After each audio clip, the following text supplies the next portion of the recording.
Наутро на македонската телевизија во знакот на Македонија се разбира. Следно е спорт пред министерот Борко Ристовски по 9 часот и појасот во кој што ќе зборуваме за сето на досега сработено и за состојбата на Министерството за спорт и за состојбата на македонскиот спорт во моментов. Го најавуваме Илинден куп.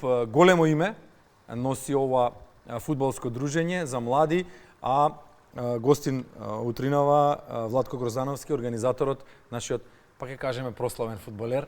Добро утро, добро ни дојде. Добро утро, Бране. Поздрав до гледачите на македонската телевизија. Големо бреме си зема. На ти ќе разговараме, иако сме формално на националниот сервис, се познаваме многу добро.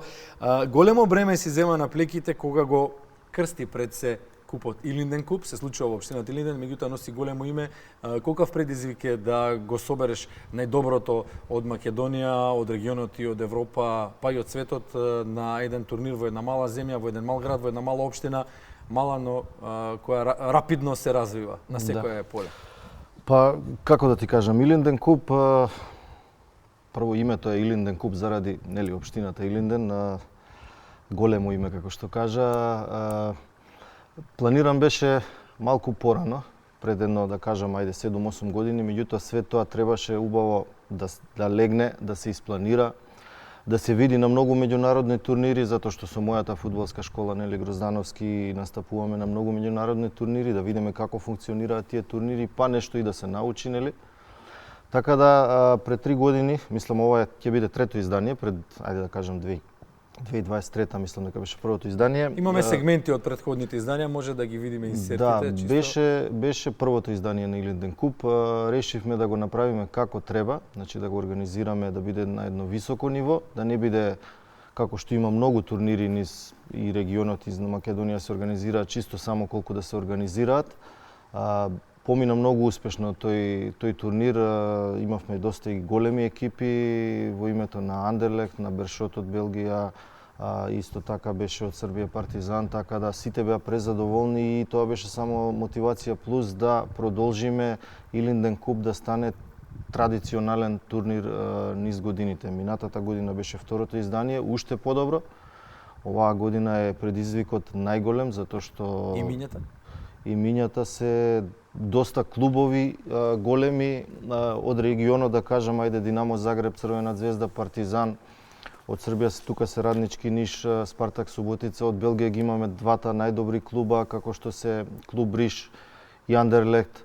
Очекуваме потврда деновиве од Бершот, од Бугарија се најголемите клубови ЦСКА, Левски, Ботев Пловдив, Национал Софија доаѓаат, од Турција Фенербахче, Бешикташ, Ешик Шехир, така да тоа се само дел од клубовите, меѓутоа да не ги заборавиме и нашите големи клубови кои што се сите ќе бидат присутни на овој турнир, сите фудбалски школи, помали клубови кои што значат во Македонија како и во регионот, така да се надевам дека ќе биде одличен турнир, пред се добра организација, за квалитетот сигурно ќе биде добар, поради тоа што нели ги набројав овие клубови, квалитетот е голем во тие клубови каде што работат на многу високо ниво и сигурен сум и убеден дека оваа година Илинден куп ќе биде со најдобро издание до сега. Кога ќе се одржи? Датумот е? Од 12 до 14 септември, 3 дена. Колку во бројка се очекува луѓе да проциркулираат од учесниците? Па вака, 232 екипи во 6 возрастни генерации од 8 до 13 години. Рачунај тоа ти се по 15 деца од прилика по екипа, негде околу 3.500 деца што ќе учествуваат само на турнирот. Тука кога би ги додале нели нивните родители што би дошле на турнирот, се очекува бројка помеѓу, ајде да не претерам, ама сигурно 2-13 луѓе дневно за тие 3 дена да проциркулираат низ Илинден тој период. Подготвени ли сте организаторот и општината да го прифатите сето тоа со паркинг места, со екипи за собирање на смет, со што и да е она што ќе биде предизвик? За фудбалот не се сомневаме, тоа е јасно. Секако. Искуство имаме веќе 2 години, знаеме што треба да се поправи оваа година. Да. Имаме голема поддршка од општината Илинден и градоначалникот Александар Ѓорѓиевски. Илинден куп не се спрема од сега, Илинден куп веќе се спрема од минатата година, да кажам, месец дена после завршеното минатогодишно издание. Кога ќе спласнате емоциите и со ладна глава се размислува веќе за следната година. И веќе сме спремни, така да сега се тие финални подготовки последниве 2 месеци околу све тоа. Во каков формат се само надпреварите, на каков терен, димензии и слично, број на деца? Зависи од старосните во која генерација, да, играат на помали терени, да речеме на еден голем терен фул димензии се прават 4 помали терени и децата играат 5+1, 6+1, 8+1 во зависност нели од категоријата на деца. Она што го кажа дека гиганти на европскиот фудбал, да, слободно може да кажеме гиганти резултатски, ќе учествуваат во сениорскиот фудбал, но она што е карактеристично за сите тие клубови е дека работат одлично и посветено на младинските категории. Што е различно таму од тука? Комплексно прашање за да се одговори брзо, меѓутоа се големи клубови и сите тие големи клубови акцент ставаат секако на младинските категории. Тие работат од најмали, значи дете од 8 години, они максимално професионално си одработуваат таа работа. Разликата е во инфраструктурата. Македонија има многу големи таленти. Расадник на таленти е Македонија, меѓутоа најголемиот проблем не е секако инфраструктурата, која што во секој случај во наредниот период треба и мора да се подобри. Дали инфраструктурата во општина Илинден го задоволува она што му е потребно на Илинден куп и на ваквите настани? Што има да понуди општината Илинден во фудбалска смисла? Општината Илинден можам да кажам со гордост дека Општината Илинден зборуваме затоа што таму се одржува Илинден куп и затоа можам да кажам дека можеби има најдобрата фудбалска инфраструктура па и во Македонија сигурно, затоа што има на располагање 4 големи фудбалски тревнати терени и има природни и има сега нов терен со фул димензии вештачка трева. На сите тие 5 терени ќе се игра Илинден куп. Во каква состојба е? Колку е комплексно, тешко или лесно да се одржува еден фудбалски терен? Па тешко е, секако треба, поготово овој период кога температурите се многу високи, нели, да се наводнува тој терен, да се одржава, да се коси. Ние имаме среќа што имаме луѓе таму кои што се грижат за тие терени и да бидат во добра кондиција, затоа што тоа е една од работите кои што се многу битни за организација на турнир. Терените секако треба да бидат добри. Споменавме турнирот е за млади категории, на какво ниво е идејата на младинските школи и на младинските сегменти од големите клубови во Македонија? Сега си инволвиран во фудбалската школа на Вардар и се разбира и со твојата школа Гроздановски. Што ќе кажеш за овој сегмент од нашето постојање? Ќе ни биде гостин министерот. Што може да посочиме, што е добро сработено, што треба да се доработи? Не во однос на министерството само, туку генерално во фудбалската слика во Македонија. Добро, како што кажав и претходно, Македонија е голем расадник на таленти. Талентите ги имаме, тоа е очигледно. Јас знам затоа што сум инволвиран во тоа и затоа што постојано гледам млади таленти.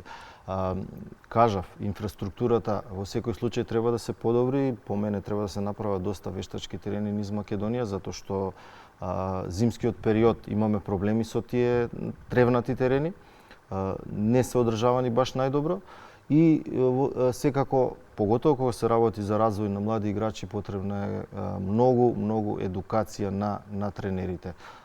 Мислам дека тоа сите го знаеме, треба да работиме на тоа и самите тренери треба да работат, нели, во таа едукација за себе, да уложуваат и мислам дека со тоа може секако да се подигне нивото на фудбал. Добро, има ли заинтересирани од твојата генерација, од малку помладите, од малку повозрастните со кои што комуницираш, има ли заинтересираност на нашите фудбалери да се доедуцираат и да влезат во фудбалот, да му го остават на спортот она што тие го научиле и да се надоградат и тие самите себе си, но еве да им помогнат на нашите млади деца нели, мора да се млади, на нашите млади и деца да станат подобри фудбалери. Секако, бидејќи носите непроценливо искуство со вас директно од теренот. Желба постои, меѓутоа потребно и сите тие клубови во кои што работат тренерите да бидат средени. Значи што значи среднини? Сите кога кажуваме среднини, збориме за финансиската ситуација на клубовите. Клубови кои што ќе уложуваат во едукација на своите тренери, клубови кои што ќе уложат да направат за своите младински категории најдобри услови за напредок и за работа, тогаш сигурно и тренерите ќе бидат многу повеќе мотивирани. Добро, Владче, имавте ли проблеми со гостите? Упативте покани нели до клубовите? Дали веднаш се одзваа на поканата, дали Поголемиот дел Андерлехт немаше проблем затоа што они веќе беа тука. Другите Звезда, Партизан исто претходните години присуствуваа на Илинден куп. Нови клубови се турските Фенербахче и што ги кажав и Бешикташ. Динамо Загреб за прв пат доаѓа, клуб Бриш исто за прв пат доаѓа. Меѓутоа знаете како тие големи клубови добиваат информации од своји пријатели, луѓе кои што живеат тука и секако дека се распрашуваат за Илинден куп на кое ниво е турнирот и за нив е многу битно да има квалитетни противници затоа што и они сакаат да играат против добри екипи. Владче, ти успева тоа што ретко на кого му успеа во регионот, а тоа е да направиш мини регионална лига од клубовите од поранешните ју простори збогатена со бугарските, со европски шмек, со турските нели и со белгиските и така натаму. Секоја чест очекуваме видеоматеријали од она што ќе се одигра таму, до што ќе се случи таму пред се, нели? Тоа е турнир на кој што се играат личности, па потоа фудбалери. Ти благодарам за учеството ова утро и на крај тебе една порака за децата од кај нас што ќе учествуваат на турнирот. Ти благодарам за поканата за учество во вашата емисија и би сакал тој период децата да уживаат, затоа што јас сум бил дете, сум го поминал тој пат и тие моменти на тој детски фудбал се памтат цел живот. Така да би посакал да и они ги памтат кога ќе станат еден ден фудбалери. И срничките да станат елени, како беше тие, нели, Бамби да прерасне во прекрасно суштество. Ти благодариме за учеството ова утро.